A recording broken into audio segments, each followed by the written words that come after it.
Hello everyone, मैं नीलम तिवारी आप सभी का मैग्नेट ब्रेन्स में बहुत बहुत स्वागत करती हूँ। मैग्नेट ब्रेन्स एक ऐसा चैनल है जहाँ पर आपको 4th क्लास से 12th क्लास तक का सारा स्टडी मटेरियल बिल्कुल फ्री अवेलेबल करवाया जाता है।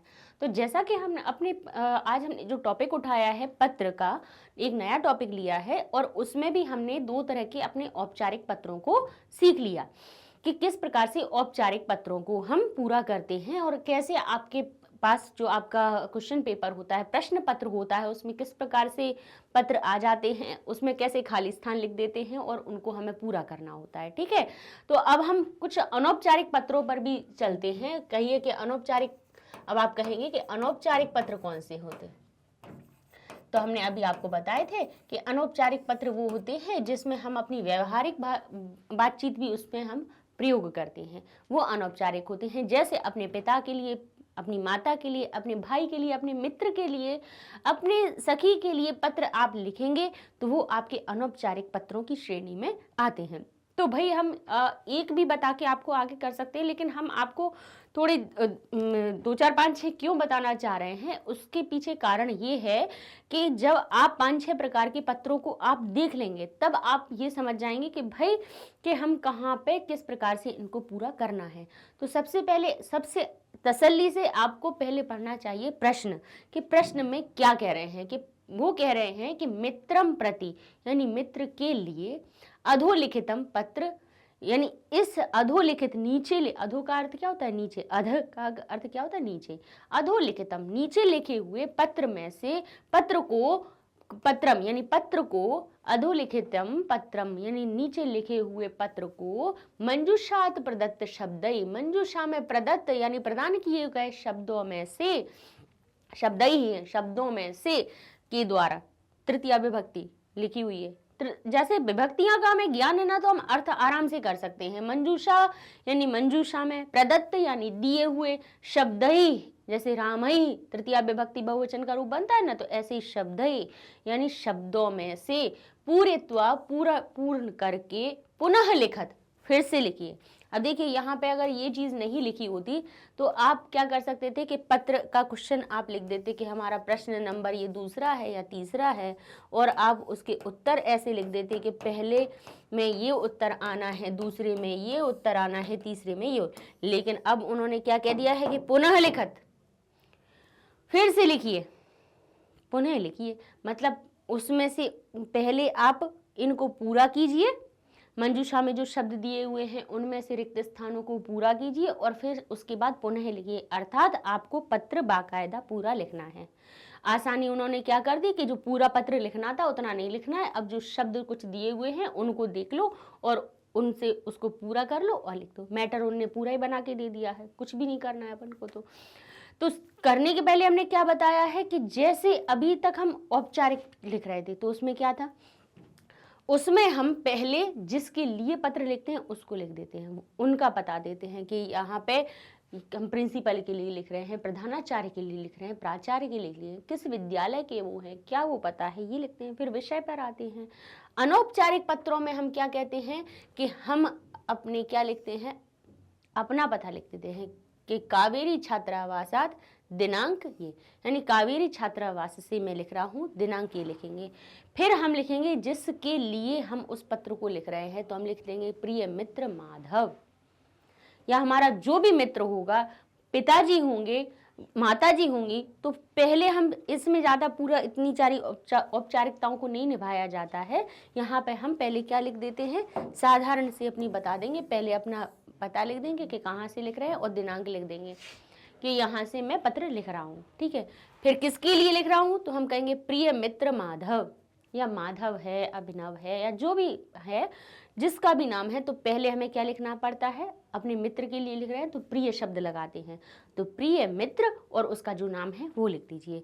फिर उसके बाद क्या करेंगे, अपन नमस्ते कहेंगे, है ना, सप्रेम कहेंगे, प्रेम के साथ में तो मैं बता रहा हूँ, तो नमस्कार भाई एक बनती तो है कि प्रिय मित्र नमस्ते, हम हाय हेलो भी तो कहते हैं कि हेलो फ्रेंड्स बोलते हैं। तो हेलो शब्द क्या है, हमारा एक औपचारिकता है ना, कहने के लिए तो हम रोज मिलते हैं लेकिन फिर भी हम हेलो बोलते हैं। तो हेलो कहा, नमस्ते कहा, तो पहले जो हमारा मित्र होगा उसका नाम लिखेंगे, फिर उसके बाद हम नमस्कार करेंगे, उसको नमस्ते करेंगे, फिर उसके बाद हम अपनी अनौपचारिकता पे क्या आएंगे, क्या कहेंगे उससे कि मैं यहाँ पे अच्छा हूँ और आशा करता हूँ कि तुम भी अच्छे होगे। इस बार मैंने अब यहाँ पे ये क्या कह रहे हैं कि कुछ एक उनने विषय बताया हुआ है, मित्र अपने किसको लिख रहा है। अब यहाँ पे पूरा पता है आपको मैटर क्यों नहीं दिया, हिंदी या इंग्लिश में पहले पूरा मैटर देते हैं, कहते हैं कि ये उसकी कंडीशन है, ये विषय को लेकर आप उसको पत्र लिखिए।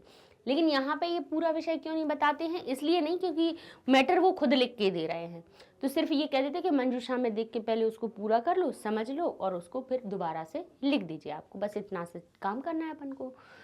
तो पहले हमने क्या बताया कि सबसे पहले पता लिखना है, दिनांक लिखना है, उसके बाद हमें क्या लिखना है, अपने जिस मित्र के लिए, यहाँ पे मित्र के लिए लिखना है ना, तो मित्र के लिए पत्र है तो उसका नाम लिखिए, फिर उसके लिए नमस्ते कर दीजिए, फिर उसके बाद अपना लिखना शुरू कीजिए। और उसमें भी सबसे पहले जो हमारा अनौपचारिक पत्र होता है तो उसमें सबसे पहले हर जगह लिखा होगा कि अत्र कुशलम तत्रास्तु, जिसका अर्थ क्या होता है, अत्र का अर्थ होता है यहाँ, कुशलम कुशल से हूं, तत्र यानी वहां पे, अस्तु तत्रास्तु कैसे बनता है, तत्र और अस्तु, तत्र और अस्तु, जिसका अर्थ होता है वहां और हो। तो अत्र कुशलम, यहाँ कुशल है वहां भी हो, अत्र कुशलम तत्रास्तु, ये इसका अर्थ होता है। ये हमारे अनौपचारिक पत्रों में आपको पहले मिल ही जाएगा, क्योंकि यहाँ पे हम अपनी कुशलता पूछते हैं, अपन यहाँ पे कोई सविनय निवेदन नहीं कर रहे हैं, कुछ नहीं कर रहे हैं, यहाँ पे तो अब अपन सीधी बात करते हैं, कहते हैं ना I am fine how are you, बोलते हैं ना। तो यही हुआ हमारा इसका अत्र कुशलम तत्रास्तु। तो ये जरूर सेंटेंस ध्यान करिएगा, क्योंकि इसी में से एक कभी ऐसा हो सकता है कि इस वर्ड को वो गायब कर दें या फिर इस शब्द को गायब कर दें। तो अत्र और तत्रास्तु, तो अत्र क्या है, बोले कुशल है, अत्र कुशलम तत्रास्तु। फिर आगे बढ़ते हैं, उन्होंने लिखा कि अहम यानी मैं सज्जायाम व्यस्तम आसम, सज्जायाम सज्जा में, यहाँ पे अगर विभक्तियों का ज्ञान है तो अर्थ आप सही लगा सकते, तो बोले सज्जायाम, सज्जा शब्द आकारांत शब्द हुआ, याम से उसका अर्थ सप्तमी विभक्ति में लगा, अर्थात इसका अर्थ निकला सज्जा में। मैं सज्जा में व्यस्त था आसम, पुरानी बात हो गई, भूतकाल की, आ लग गया ना बात की, भूतकाल की बात हो गई, मैं सज्जा में व्यस्त था। पहले सिर्फ पढ़ लीजिए फिर अपन मंजूषा पे चलेंगे। मैं सज्जा में व्यस्त था, अतः इसलिए विलंबेन, विलंब से, एन शब्द लग गया, रामीण से वाला अर्थ निकल आया तृतीया विभक्ति का, अतः विलंब से, तब यानी तुम्हारे, पत्रस्य पत्र का, स्या शब्द लगा हुआ है, इसका अर्थ क्या हुआ, काकी के का, अतः इसलिए विलंबेन विलंब से तुम्हारे पत्र का उत्तर ददामी, उत्तर को दे रहा हूं, अतः विलंब से तुम्हारे पत्र का उत्तर दे रहा हूं, ददामी तो दे रहा हूं, हूं की दे रहा है नहीं लिखेंगे, दे रहा था नहीं लिखेंगे, क्या ददामी, आमी शब्द लगा हुआ है, उत्तम पुरुष की क्रिया है, तो दे रहा हूं। अस्मिन यानी अस्मिन का अर्थ हुआ इस वर्षे, इस वर्ष में, देखिए सप्तमी विभक्ति है, वर्षे राम की तरह रामे बन गया तो फल की तरह फले बन गया, तो इस वर्ष में मयापी यानी मैं भी, क्या किया उसने, मैं भी गणतंत्र दिवसस्य, गणतंत्र दिवस के, स्या शब्द लगा है, काकी के का अर्थ निकल रहा है, गणतंत्र दिवस के शोभा यात्रायाम, शोभा यात्रा में, देखिए मैं और काकी के का अर्थ बहुत निकल रहा है, गणतंत्र दिवसस्य, गणतंत्र दिवस के, शोभा यात्रायाम यानी शोभा यात्रा में, भाग क्या किया, लिया, भाग किया था, ये जो आएगा। अभी अपन उसको पढ़ रहे हैं, प्रश्नों को पढ़ रहे हैं, अभी उत्तर नहीं देख रहे हैं। अस्माकम यानी हमारे, विद्यालयस्य विद्यालय के छात्रों ने, राजपथे राजपथ पर, देखिए राजपथे जैसे रामे होता है ना, तो ऐसे ही राजपथे यानी राजपथ पर, अब क्या किया, बोले प्रदर्शनम अकुर्वन, प्रदर्शन किया। अब जिस चीज का प्रदर्शन किया होगा वो अपने पास आ जाएगा। राजपथ पर प्रदर्शनम अकुर्वन, लेकिन बीच में कुछ है कि किसी चीज का प्रदर्शन उन्होंने किया है, किसी में भाग लिया है, तभी तो उन्हें प्रदर्शन किया। प्रदर्शनम अकुर्वन किया। अहम मैं गरबा नृत्य से, गरबा नृत्य का, अब गरबा नृत्य आ गया तो गरबा कौन है, गरबा क्या है, एक लोक नृत्य है। तो यहां से आप समझ जाइए कि यहाँ पे लोक नृत्य की बात होगी कहीं ना कहीं, है ना, फोक डांस होगा यहाँ पे कहीं ना कहीं। अहम यानी मैं गरबा नृत्य से, गरबा नृत्य का आसम था। अब कौन था पता चल जाएगा अपन को। छात्राणाम, छात्रों ने, छात्राणाम तो किसका, ये कौन सा आ गया हमारा, छात्रों के, नाम षष्ठी विभक्ति बहुवचन का रूप आ गया। जैसे रामाणाम आता है ना, ऐसे ही छात्राणाम, छात्रों के, राष्ट्रगान के, राष्ट्रगानस्य, राष्ट्रगान के, ओजस्वी ध्वनि ही, ओजस्वी ध्वनि से, गुंजितम अकरोत, गुंजित किया। छात्रों की राष्ट्रगान की ओजस्वी ध्वनि ने क्या किया, ध्वनि ही, ध्वनि ने, क्योंकि यहाँ पे ध्वनि शब्द में कोई विभक्ति नहीं लगी है, प्रथमा विभक्ति एक वचन का रूप है, ध्वनि ही, ध्वनि ने गुंजितम अकरोत, गुंजित किया। गुंजित यानी वहां पे क्या किया, शोर गुंजार किया बहुत अच्छे से, मतलब किसी बात को हम क्या कहते हैं कि वहां पर इस ध्वनि से, सुंदर आवाज से सारा हमारा जो प्रांगण है वो कैसा हो रहा है, गुंजार हो कर रहा है, मतलब अच्छी ध्वनि आ रही है। ठीक है, अब कहा स्वराष्ट्रस्य, स्व यानी अपने, राष्ट्र अपने देश, स्य के, अपने देश के, सैन्य बला नाम, सैन्य बला नाम, नाम शब्द आ गया, नाम शब्द आ गया, सैन्य बल के, अपने राष्ट्र के सैन्य बल के, पराक्रम, पराक्रम को, प्रदर्शनानी, प्रदर्शनों से, प्रदर्शनों ने, विचित्र वर्णानी, विचित्र वर्णनों ने, परिदृश्यानी, चारों तरफ के दृश्यों ने, और किसके देखकर, और किनको देखकर, दृष्टवा, टुआ शब्द लग गया, तुआ शब्द लग गया, कर शब्द लगा देते, देखकर, अहम मैं, गौरवान्वित, गौरवान्वित अस्मि यानी हूं, मैं गौरवान्वित हूं। अब कहते हैं खाली स्थान लिखा, बाल्यावस्थायाः, बाल्यावस्था के, स्वप्न, बाल्यावस्थायाः यानी ये क्या, काकी के का अर्थ षष्ठी विभक्ति है, बाल्यावस्था बड़े आ की मात्रा से अंत हो रहा है तो स्त्रीलिंग में षष्ठी विभक्ति की इसमें विभक्ति लगी हुई है, इसका अर्थ निकल रहा है बाल्यावस्था के, स्वप्न तत्र पूर्ण जाता, वहां पर पूर्ण हो गया। अब यहाँ पे वंदनीय, वंदनीय यानी वंदना करता हूँ। अब किसको करता हूँ, अब भाई माता किसको, अपने मित्र को लिख रहे हो तो मित्र के बाद में उनको लिखोगे कि अंकल को प्रणाम कहना, आंटी को प्रणाम कहना, माता पिता को मेरा चरण वंदन कहना, है ना। ये हम लास्ट में अपनी पूरी बात कह दी, फिर अब भाई जब अपनी पूरी बात हो गई उसके बाद कहेंगे माता जी को प्रणाम कहना, पिताजी को प्रणाम कहना, भाई को प्रेम देना, छोटे भाई को स्नेह देना, ऐसी चीज़ें हम अपने किस पे लिखते हैं, अपने किसी मित्र को लिख रहे हैं तब ऐसी चीज़ें लिखते हैं। आपका कौन, बोले मित्र होगा तभी तो मित्र से लिख रहे हैं। अब हमारे पास हमने ये चीज़ समझ ली और महेश पे हमारा खत्म हो गया पत्र। जब हमने पूरे उसको पत्र को पढ़ लिया, उसके अर्थ को समझ लिया, तो अब मंजूषा पे बढ़ते हैं। ठीक है, अब चलते हैं हम मंजूषा पे, जिसमें क्या लिखा है, गृहीतः, ग्रहण किया या प्राप्त किया या लिया, ग्रहित शब्द से बना, गृहीतः यानी ग्रहित किया यानी लिया। ठीक है, अब इसका अर्थ क्या हुआ, लिया। पितरौ, पितरौ शब्द जो होता है माता च पिता, और उसका सामासिक पद जब द्वंद्व समास में बनता है तो क्या बनता है, हम पितरौ, क्योंकि माता और पिता दो लोग होते हैं, उनका हम जब द्वंद्व समास में हमने आपको पढ़ाया भी था कि माता च पिता, जब इनको हम एक करते हैं तो जो पिता जो अंतिम शब्द होता है उसमें विभक्ति लगा के उसको क्या कर देते हैं, जोड़ देते हैं। तो पितरौ शब्द कहता है माता और पिता की। पितरौ ऐसा नहीं कि दो पिताओं की बात कर रहे हैं, बोले नहीं, पितरौ शब्द कहता है, सामासिक पद है ये द्वंद्व समास में, जिसका अर्थ होता है माता और पिता। नमस्ते तो आपको समझ में आता ही है, प्रणाम सूचक शब्द है।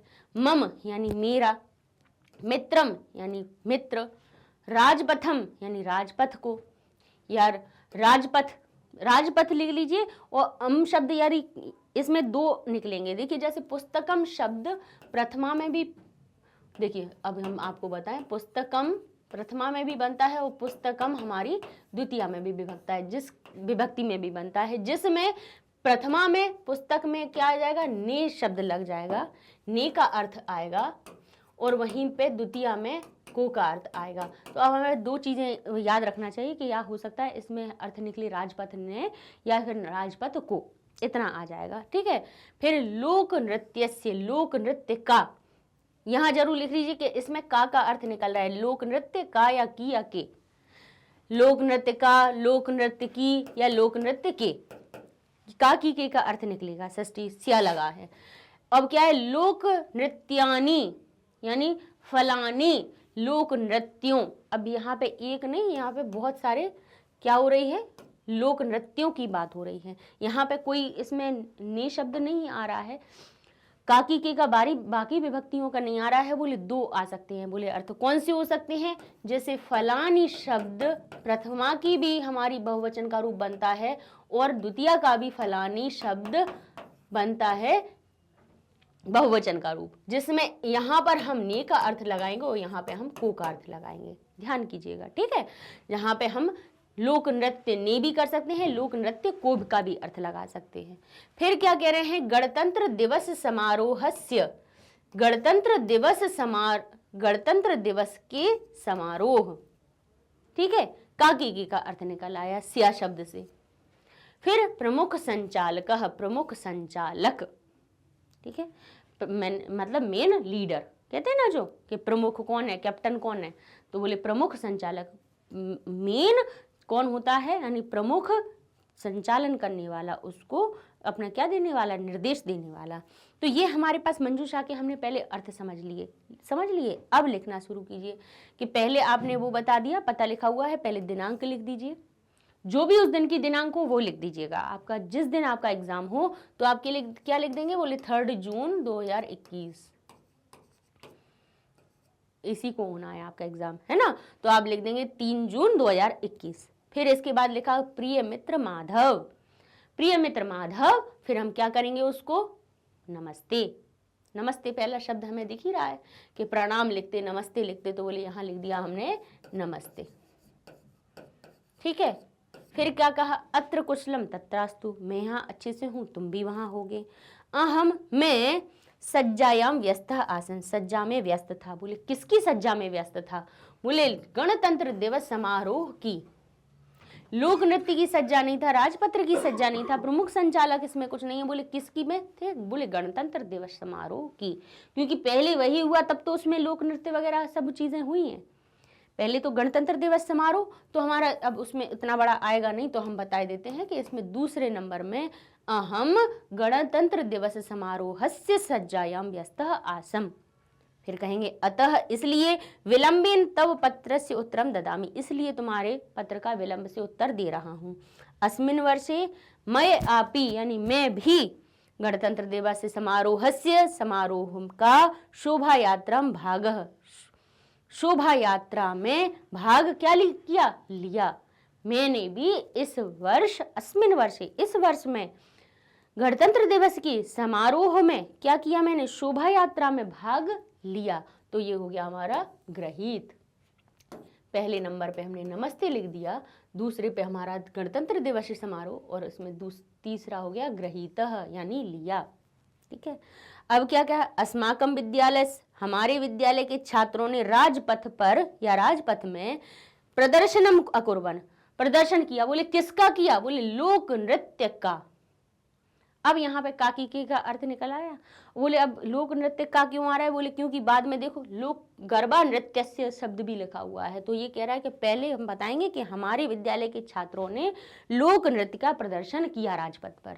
तो ये काकी के का अर्थ लिए हुए ये लोक नृत्य बैठा हुआ है, तो इसका हम क्या लगाएंगे अर्थ, चतुर्थ नंबर पे यानी 4th नंबर पे हम इसको लिख देंगे, लोक नृत्य से प्रदर्शनम अकुर्वन्।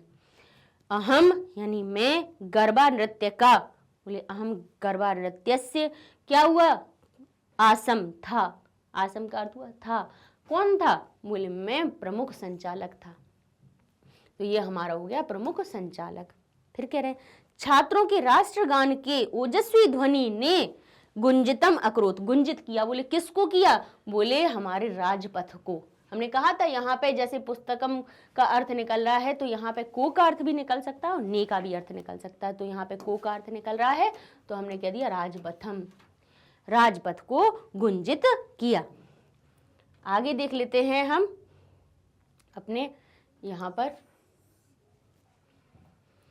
अब कह रहे हैं स्वराष्ट्र बल से, अपने राष्ट्र के सैन्य बल का पराक्रम प्रदर्शनानी, प्रदर्शन देखकर, प्रदर्शनों को, विचित्र वर्णनों को, परिदृश्यों को, और किसको, बोले च दृष्टवा, और किनको देखकर। अब देखिए सभी में आनी आनी आनी शब्द लग रहा है तो यहाँ पे भी हम देख लेंगे लोक नृत्यानी, लोक नृत्यों को देखकर। क्या देख रहे हैं, बोले यहाँ पे ग्रहित नहीं आएगा, पितरऊ नहीं आएगा, नमस्ते मम मित्र नहीं आएगा, राजपथ हमारा हो चुका है, लोक नृत्य का हो चुका है हमारा, बाकी गणतंत्र दिवस समारोह हमने लिख लिया, प्रमुख संचालक हमने लिख लिया। तो बोले क्या बोले लोक नृत्यानी, लोक नृत्यों को। देखिए यहाँ पे भी विचित्र वर्णनों को, हमने कहा था प्रथमा और द्वितीय में एक समान रूप बनते हैं, जैसे फल के फलानी, फलम फले फलानी और फलम फले फलानी।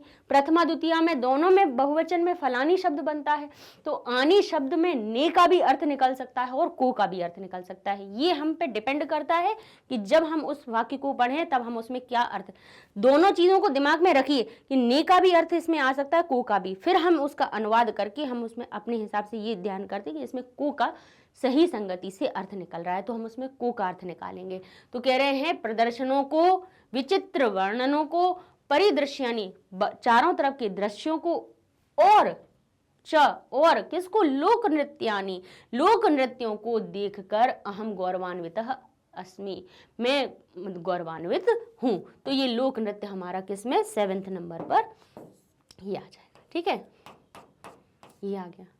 फिर कह रहे हैं बाल्यावस्था स्वप्न तत्र पूर्ण जातः, बाल्यावस्था का स्वप्न तत्र यानी वहां पूर्ण हो गया, लेकिन किसका, बोले मम, मेरा, ये लिखा हुआ है मम, मम शब्द आ गया, मेरे बाल्यावस्था, मेरे बचपन का सपना पूरा हो गया। अब वंदनीयौ, देखिए यहां से वंदनीयौ कह रहे हैं तो इसका अर्थ क्या निकल रहा है हमारा कि वंदना कर रहा है और लेकिन दो लोगों की कर रहा है। देखिए अहु की मात्रा द्विवचन का संकेत दे रहा है तो हम किसको वंदना करें, बोले पितरऊ यानी माता पिता को। तो हमारा पितरऊ शब्द आ जाएगा हमारा किसमें, पितरऊ वंदनीयौ, माता पिता को वंदना करता हूं। भवतः तुम्हारा, बोले कौन, बोले तुम्हारा मित्रम, तुम्हारा मित्र, और बोले ये हो गया हमारा महेश। तो इस प्रकार से देख लीजिए अपना पूरा हमने पत्र लिख लिया। पत्र हमें पूरा क्या लिखना था, हमारे पास तो मंजूषा दी हुई है, उसमें से सिर्फ हमें करना कितना है, हमें मंजूषा के अर्थों को समझना है और पत्र के अर्थ को समझ लेना है। जैसे ही आपने पहले पत्र का अर्थ समझा तो ऊपर वाली चीज़ों के अपने आप मन में दिमाग में चलने लगेगा कि इसमें ये आना है। विभक्तियों का ज्ञान होना इसीलिए बहुत आवश्यक है। हम हर बार यही कहते हैं, कितने सारे विभक्ति के लिए वीडियो बना दिए, इसीलिए कि विभक्तियां आपकी पूरी हो जाए। विभक्तियां आ गई आपको संस्कृत का अर्थ करना आ जाएगा कि स्या शब्द लगा है, काकी के का अर्थ लगा रहा है, वर्षे ए की मात्रा लगी है तो ये सप्तमी की मैं की बात कर रहे हैं, राजपथे लिखा हुआ है राजपथ पर का अर्थ बता रहा है। विभक्तियों से हमें अनुवाद का सही ज्ञान हो जाता है ना, इसीलिए विभक्तियां हम पढ़ते हैं। तो नेक्स्ट वीडियो में अपने और एक और पत्र को ले लेते हैं हम, फिर नेक्स्ट में और मतलब 2-3 और हम पत्रों के प्रारूपों को देख लेंगे। तो इस प्रकार से हम हमारे पास औपचारिक या अनौपचारिक कितने भी आ जाए। और ये वाला आपका ये CBSE बोर्ड का ही ये अपने उसमें से लिया था क्वेश्चन पेपर, लास्ट ईयर के प्रीवियस क्वेश्चन पेपर थे उसमें दिल्ली के ही बोर्ड में ये पूछा गया था। तो उसी को हमने कहा भाई अपन उन्हीं चीज़ों को लेके चलते हैं जो अपनी आ चुकी हैं, अपन उन्हीं को दोहरा के आगे की तैयारी करेंगे। ठीक है, तो नेक्स्ट वीडियो में मिलेंगे, तब तक के लिए धन्यवाद।